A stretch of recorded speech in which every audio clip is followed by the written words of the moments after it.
1 Samuel, capítulo 1, versículo 11, diz assim: e fez um voto dizendo ao Senhor dos Exércitos, NVI, se deres atenção à humilhação de tua serva, te lembrares de mim e não te esqueceres da tua serva, mas lhe deres um filho, então eu o dedicarei ao Senhor por todos os dias de sua vida, e o seu cabelo e a sua barba nunca serão cortados. Agora versículo 20. Assim, Ana engravidou e no devido tempo deu à luz um filho e deu-lhe o nome de Samuel, dizendo: eu o pedi ao Senhor. Versículo 22. Ana não foi e disse a seu marido: depois que o menino for desmamado, eu o levarei e o apresentarei ao Senhor, e ele morará ali para sempre. Agora o 24. Depois de desmamá-lo, levou o menino ainda pequeno à casa do Senhor em Siló, com um novilho de 3 anos de idade, e uma rola de farinha e uma vasilha de couro cheia de vinho. Vamos orar novamente e pedir ao Espírito Santo assim, que Ele esteja falando conosco nessa noite, amém? Amém. Pai, nós te louvamos, agradecemos pela Tua palavra. Nós te agradecemos, Senhor, porque tudo que o Senhor deixou escrito foi para o nosso ensino. Ó Deus, nós te louvamos porque nós podemos aprender, Senhor, com os Teus servos. Ó Deus, nós também queremos te agradecer porque temos o Espírito Santo que nos guia, Senhor, e que nos enche, que nos capacita para toda boa obra. Em nome de Jesus, nós colocamos nossas vidas, os nossos corações diante do Senhor, para que o Senhor venha ministrar. Não somente, ó Deus, a nossa razão, não somente ao entendimento, Senhor, mas que o Senhor nos mova no Espírito para darmos frutos. E como diz a Tua palavra, frutos dignos de arrependimento. Em nome de Jesus. Amém? Amém. Aleluia. Irmãos, essa é a história de uma mulher muito conhecida, de uma mãe muito conhecida. O nome dela é Ana. E por que essa mulher é tão conhecida?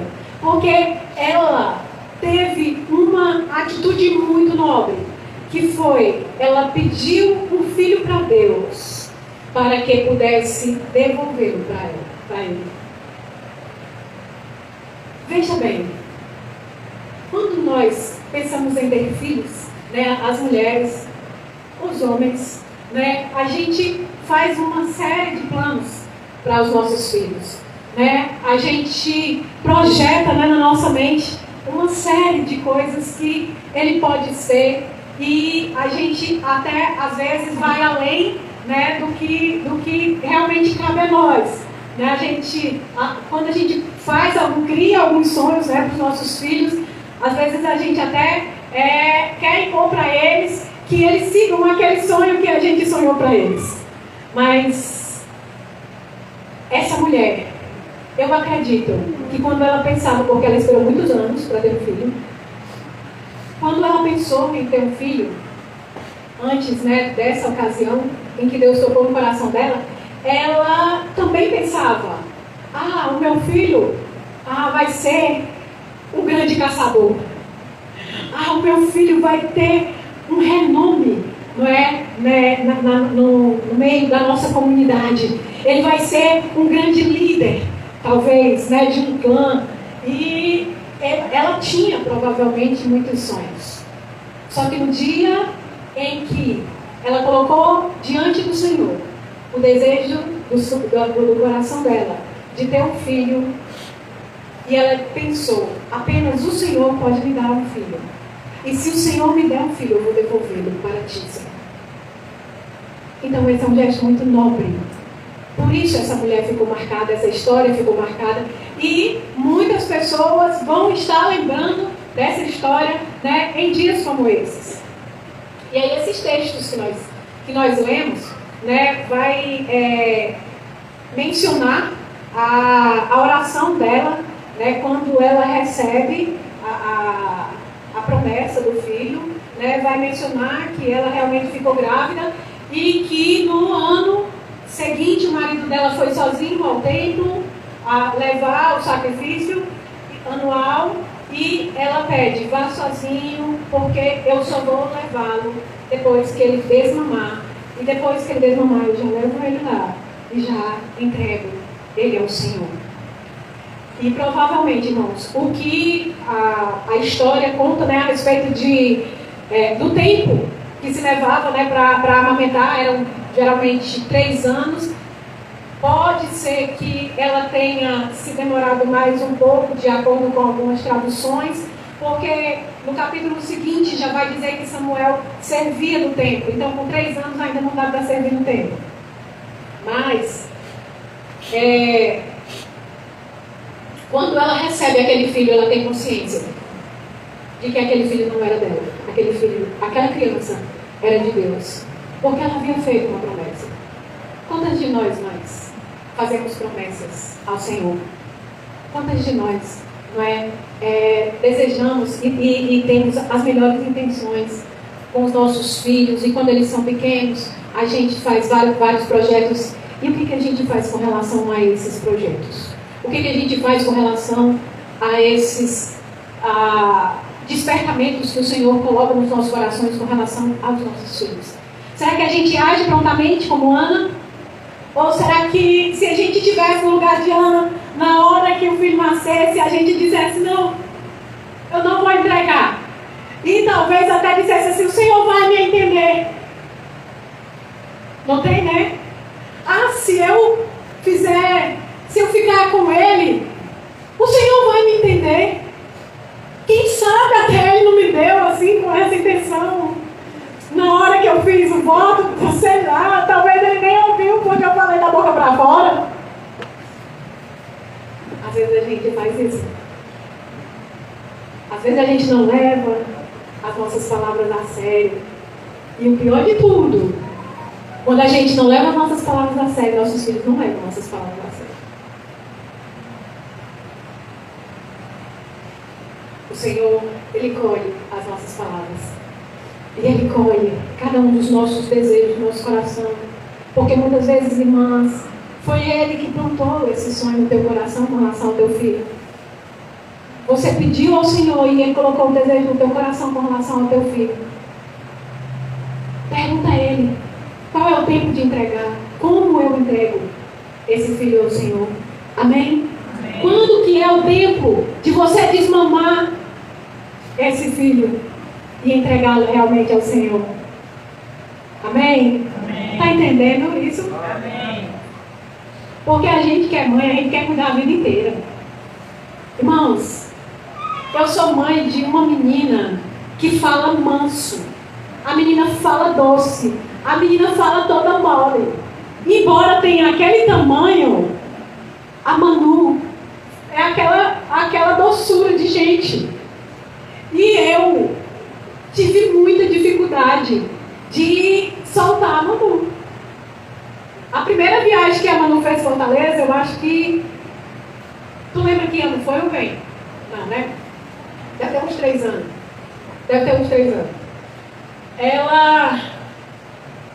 Eu coloquei ela dentro do ônibus. Eu não só fui com ela até a rodoviária, eu coloquei ela dentro do ônibus.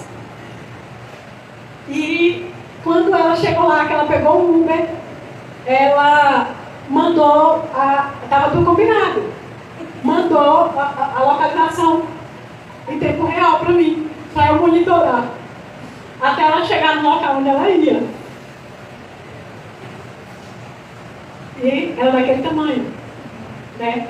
Assim, pra gente que é mãe, parece que nunca deixa de depender, né, da gente, mas a gente tem uma hora que tem que desmamar. Tem uma hora que a gente tem que dar nossas coisas para essas criaturas. Porque senão, sabe o que acontece? Elas vão se tornar pessoas indecisas, elas vão se tornar pessoas inseguras, precisam da opinião dos outros para tudo, e do consentimento dos outros para tudo. E aí? Vamos entregar essas crianças para Deus, amém? Amém. Os grandes também, amém? Amém. Agora nós vamos observar rapidamente a vida de uma outra mãe. Vamos lá em Êxodo capítulo 2, versículos de 1 a 3. Êxodo 2, de 1 a 3. Essa mãe, ela também teve que entregar. Ela não fez nenhum propósito que ia entregar. Ela foi obrigada a entregar. Êxodo 2, de 1 a 3. Um homem da tribo de Levi casou-se com uma mulher da mesma tribo e ela engravidou e deu à luz um filho. Vendo que era bonito, ela escondeu por 3 meses. Quando já não podia mais escondê-lo, pegou um cesto feito de junco e o vedou com piche e betume e colocou nele o menino e deixou o cesto entre os juncos à margem do Nilo. Essa mulher se chama Joquebede. Todo mundo conhece o nome de Joquebede, né? Por isso que eu fiz o drama, né? Então, irmãos, a Joquebede colocou o filho dela lá no rio. E aí, você vê assim no versículo que diz assim, o que aconteceu? Vamos contextualizar aqui, né? A Joquebede no meio dessa história. Por que, né? O cantor disse que para Joquebede que Moisés não ia morrer. Por quê? Porque o rei do Egito, o faraó, ele estava matando todas as crianças. Ele mandou matar todas as crianças que nascessem do sexo masculino. E aí, as parteiras, elas ficaram com temor e elas estavam poupando os bebês. E aí a mãe de Moisés, a criança, né, mencionada aqui, se chama Moisés, ela consegue esconder ele até os 3 meses de idade. Só que quando a criança já está com 3 meses de idade, já está assim bem grande, né, o choro mais alto, né, as necessidades outras, e aí não dava mais para esconder Moisés. Aí diz o versículo que vendo ela, que ele era bonito, aí eu fiquei pensando assim, né, a gente pensa assim, e se o bebê fosse feio? Mas gente, a mãe não tem bebê feio. A gente vai visitar o bebê no hospital, a criança mocha, uma cara de joelho, né? Aí a mãe, ai, como é lindo! Lindo, lindo, lindo! Mas, o que quer dizer isso aqui, gente? Falando sério. O Moisés, ele era uma criança vistosa, ele era uma criança forte, né? E ela via em Moisés uma promessa de que ele, como que eu posso dizer? Ela via em Moisés, os pais viam em Moisés, que ele tinha, né, todas as características de que seria um homem, né, forte. Apesar de que às vezes a gente decepciona, né? O menino nasce bem grandão, gordo, nasce ferro, o menino cresce, fica dessa figurinha, desse tamanho. Mas Moisés era um menino bonito. E aí a mãe olhou para ele e disse, não, eu tenho que fazer alguma coisa. Criaram essa estratégia. Ela fez um cesto de junco, né? Ela passou e impermeabilizou. E ela colocou lá no meio dos juncos do rio. Vocês imaginam o coração de uma mãe dessa? Não, eu não consigo imaginar. Talvez eu ficasse com um bebê e esperasse os guardas chegarem e matar, porque talvez eu não tivesse coragem de colocar. Eu não sei se vocês já ouviram falar, mas o Nilo é famoso por ter crocodilos. Ela deixou lá a irmã mais velha de Moisés vigiando. Mas eu não sei o que a Miriam ia fazer se aparecesse um crocodilo. Mas ela ficou lá para outras intenções. Né? E qual foi, né? A real intenção foi que eu acredito que ela colocou num lugar estratégico, um lugar que a filha de Faraó costumava ir tomar banho. Então, quando a filha de Faraó chega, né, junto com as suas servas, lá para tomar banho, que ela vê lá o bebê, ela se encanta com o bebê, que devia ser realmente um bebê muito bonito, tipo meus filhos quando nasceram. Aí, ela se encantou com Moisés, e aí, imediatamente, a irmãzinha de Moisés já chega junto e já diz assim, você quer que eu providencie uma alma de leite para esse bebê? Porque ela já deduziu, esse é um bebê das hebreias, né? E aí ela, quero. E aí ela foi buscar quem? Sacanagem. Foi buscar a própria mãe para amamentar o filho. Isso é providência de Deus, não é? Só que, ao desmamar, ela teria que entregar novamente o filho para a filha do faraó. Irmãos, veja bem a diferença. Um foi entregue para o sacerdote e foi criado dentro da casa de Deus. Pra vocês terem uma ideia, ele dormia no lugar santo, onde ficava a presença de Deus, Samuel. O outro foi entregue para a filha do faraó, foi morar no palácio do faraó, onde todo tipo de idolatria e perdição tinha nesse lugar. Será que houve diferença na criação dessas duas crianças? Vamos ver aqui. Êxodo capítulo 3, versículos 6 e 7, o que diz? Como foi? O que Moisés se tornou? Eu vou só adiantar para vocês que quando Moisés ficou adulto, ele devia conhecer a história do seu povo e ele tenta fazer justiça quando um feitor ou um soldado egípcio está maltratando um hebreu, e aí ele mata essa pessoa e ele é obrigado a fugir do Egito para uma terra distante. Então, em Êxodo capítulo 3, versículos 6 e 7, ele tem um encontro com Deus. Diz assim: o Senhor disse a ele, disse ainda: eu sou o Deus do seu pai, o Deus de Abraão, o Deus de Isaac e o Deus de Jacó. Então Moisés cobriu o rosto, pois teve medo de olhar para Deus. Disse o Senhor: de fato, tenho visto a opressão sobre o meu povo no Egito e também tenho escutado o seu clamor por causa dos seus feitos e sei quanto eles estão sofrendo. Versículos 10 e 11, por favor. Vá, pois, agora, eu o envio ao faraó para tirar do Egito o meu povo, os israelitas. O próprio Deus estava falando com Moisés, amém? Estava dizendo: eu estou vendo o sofrimento do meu povo e eu estou te enviando como libertador do povo. Compreendeu, Moisés? Moisés respondeu a Deus: quem sou eu para apresentar-me ao faraó e tirar os israelitas do Egito? Quem sou eu? Versículos 13 e 14. Moisés perguntou novamente: quando eu chegar diante dos israelitas e lhes disser: o Deus dos seus antepassados me enviou a vocês, e eles me perguntarem qual é o nome dele, que eu lhes direi? Disse Deus a Moisés: eu sou o que sou. É isto que você dirá aos israelitas: o eu sou me enviou a vocês. Deus já havia se identificado. Deus havia dito: olha, eu sou o Deus dos seus antepassados, Deus de Abraão, de Isaac e de Jacó. Eu estou te enviando.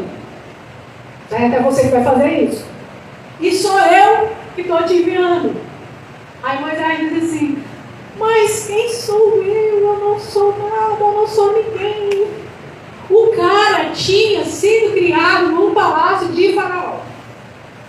E ele não se achava capaz de ir lá e fazer aquilo que Deus estava dizendo, que estava mandando, que estava capacitando, certo?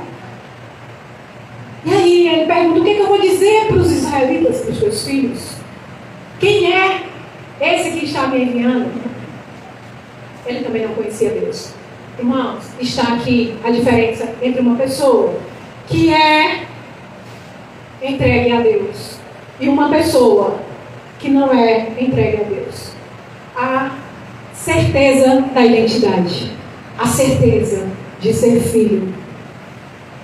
O Samuel, ele tinha certeza do papel dele, porque ele foi criado nos pés daquele que é todo poderoso, e ele via desde pequeno o poder de Deus, e ele conhecia esse Deus pessoalmente desde pequeno. O Moisés, ele nem sabia quem ele era e nem sabia quem era Deus. Foi preciso o homem passar por um grande processo para se tornar o grande libertador e o grande homem profeta de Israel. Amém? Amém. Está compreendendo? Amém. Então, para quem que nós vamos entregar nossos filhos, irmãos? Para quem que nós vamos entregar os nossos filhos? Para quem vale a pena entregarmos os nossos filhos?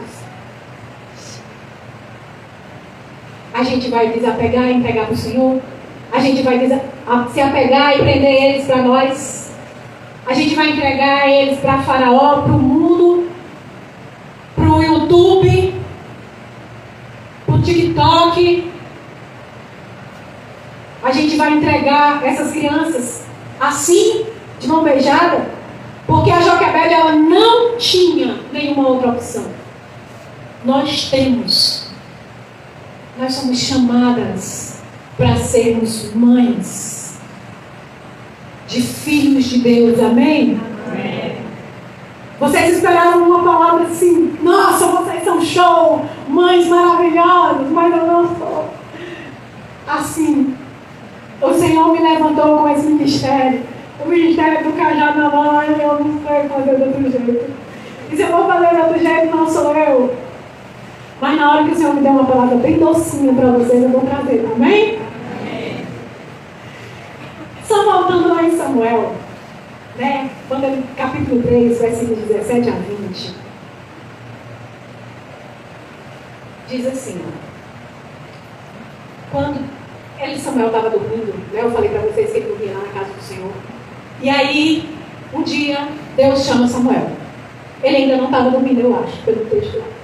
E aí, Deus chama Samuel, só que o texto fala que nesse tempo não era comum se ter visões, não era comum a manifestação da presença de Deus.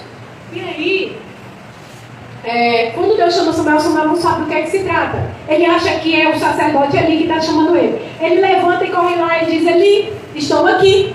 E ele diz assim: não me chamei não, filho, volta a dormir. Aí ele volta a dormir. E aí, acontece isso 3 vezes. Na terceira vez é que ele se toca: não é que pode ter sendo Deus falando com esse menino? Vai que é, né? Aí, Samuel, você faz assim, ó: da próxima vez que você ouvir essa voz, você responde: fala, Senhor, que teu servo ouve. Aí Samuel voltou, se deitou, e aí Deus chamou novamente Samuel.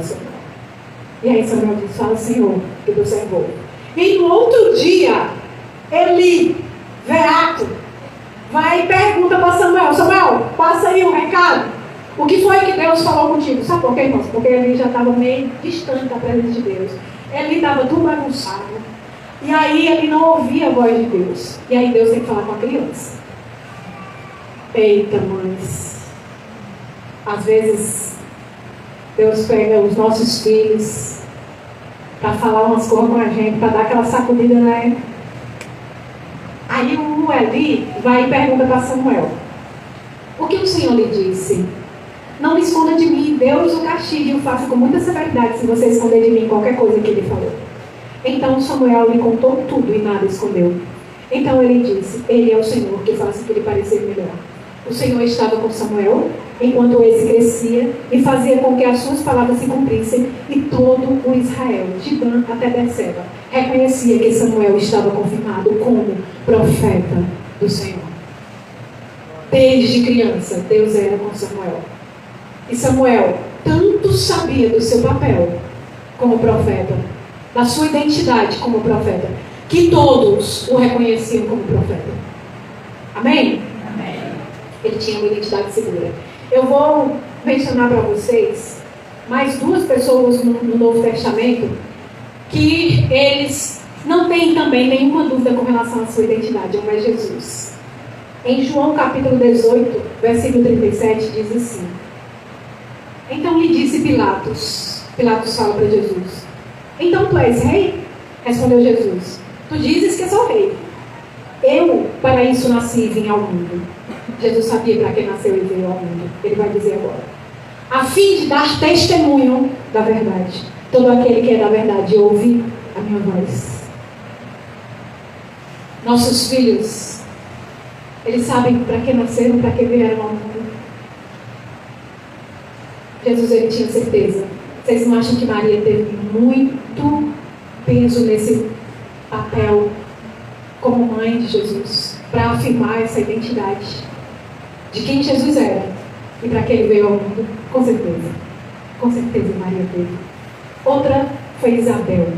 João capítulo 1, versículo 23, diz assim: João 1, 23.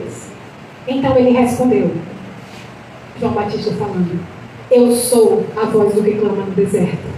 Endireitai os caminhos do Senhor, como disse o profeta Isaías. Ele tinha alguma certeza, alguma dúvida, irmãos, de quem ele era, João Batista? Nenhuma. Ninguém tirou da cabeça dele quem ele era. Irmãos, ele era filho de sacerdote, ele podia estar lá ministrando na casa de Deus. Só que o templo também estava corrompido nessa época de João. E ele vai simplesmente para o deserto e não quer nem saber das tradições. Ele se veste diferente de todo mundo. Parece meu marido quando anda de pano de saco, com a cabeça rapada no meio da rua, com os pés descalços. Vocês não pegaram ele desse jeito, não. Vocês só pegaram só o tempo da barba. Só pegaram a barba. Aquela barba não era nada. Lá em Minas Gerais, esse homem andava com pano de saco por cima da roupa. Um saco de açúcar, sabe? Pois é. E com o pé descalço. Era esse tipo de voto que eles iam fazer para o Senhor. E eu casei com ele. João era esse cara. Ninguém se importava. Ele não se importava com ninguém, dizia, ninguém pensava. E ele não se importava com o que ele falava e ofender a quem quer que fosse. Eu sou a voz do que clama no deserto. E o meu papel é endireitar os caminhos do Senhor. É por isso que a pregação dele era dura, porque ele tinha o papel de endireitar os caminhos do Senhor. Irmãos, irmãs, nós temos um papel muito importante na vida dos nossos filhos. Eles nos ouvem. Nossos filhos nos ouvem. É mais fácil uma mãe chegar e alcançar o coração do filho do que de um pai. Amém? A gente tem esse jeitinho, Deus nos deu. Eu vou mencionar aqui uma última, que essa não está na Bíblia. Mas ela foi também uma santa de Deus. O nome dessa mulher é Susana Wesley. Ela foi mãe de nada mais, nada menos do que John Wesley. Quem já ouviu falar esse nome? John Wesley? John Wesley foi um grande reformador na Inglaterra. Irmãos, o John Wesley, ele montava num cavalo e ele andava a cavalo. O tanto que ele andou, dá para rodear o planeta assim pela linha do Equador 10 vezes. Você acredita nisso? No cavalo. Não é de avião, não. Pensa na certeza de propósito que esse homem tinha na vida. E aí ele diz uma frase que eu fiquei chocada. Deixa eu ver aqui. Ele diz o seguinte: eu aprendi mais sobre o cristianismo com minha mãe do que com todos os teólogos da Inglaterra. Eu digo, ai, meu Deus do céu. Eu aprendi mais sobre o cristianismo com minha mãe do que com todos os teólogos da Inglaterra. Como era a vida dessa mulher? Eu vou contar para vocês bem rapidinho alguns pontos. Quando a Susana Wesley era criança, ela via o pai dela orando. Eu não me lembro agora quantas horas esse homem orava. Ele lia 20 capítulos da Bíblia todo dia. E ela via essa rotina do pai dela. E agora eu chamo os pais aqui para a responsabilidade. Amém? A Susana Wesley viu o pai dela todos os dias debruçado sobre a Bíblia, lendo a Bíblia, estudando a Bíblia e orando. E aí ela fazia a seguinte oração: que Deus acenda uma luz espiritual na Inglaterra, que se espalhe por todo o mundo. O avivamento que John Wesley promoveu não se deteve somente à Inglaterra. Toda a Europa foi influenciada por John Wesley. E não somente a Europa, os Estados Unidos também foram influenciados por John Wesley. A Susana Wesley, mãe dele, veja como era a rotina dessa mulher. Ela criou, dos filhos que sobreviveram, ela teve 19 filhos, acho que 9 morreram em algum momento da vida. Ela separava 1 hora por dia para ter o seu momento com Deus. 1 hora por dia. Ela separava para ter o momento dela com Deus. O sinal que ela fazia para que os filhos não incomodassem na hora que ela ia orar, ela colocava o avental na cabeça. E aí, eles já sabiam: não posso incomodar minha mãe agora. Ela ia orar 1 hora por dia. Só que vocês acham que era só 1 hora? Ela tirava mais 1 hora. Esse era o tempo dela com Deus, sozinha. Mais 1 hora para orar com cada um dos filhos. Cada um dos filhos. Quem lê a história de Susana Wesley fala assim: ai, o dia dessa mulher não tinha somente 4 horas, não é possível. ela tirava também, não é mais 1 hora por dia, mas 1 hora por semana, para conversar pessoalmente com cada um dos filhos sobre as questões da vida, sobre aconselhamento da vida espiritual e tudo tal. Ela ensinava todos os seus filhos a orar, assim que eles aprendiam a falar. Aprendeu a falar, já começa a aprender a orar. Aos 5 anos de idade, ela começava a alfabetizar todos os filhos. Até os 5 anos de idade, ela começava a alfabetizar. Vocês lembram de um tempo, eu não sei se só os dinossauros, né? Que a mãe ensinava a gente o ABC antes da gente ir para a escola. Mais alguém teve essa mãe? Mais alguém teve essa mãe? Antes da gente ir para a escola.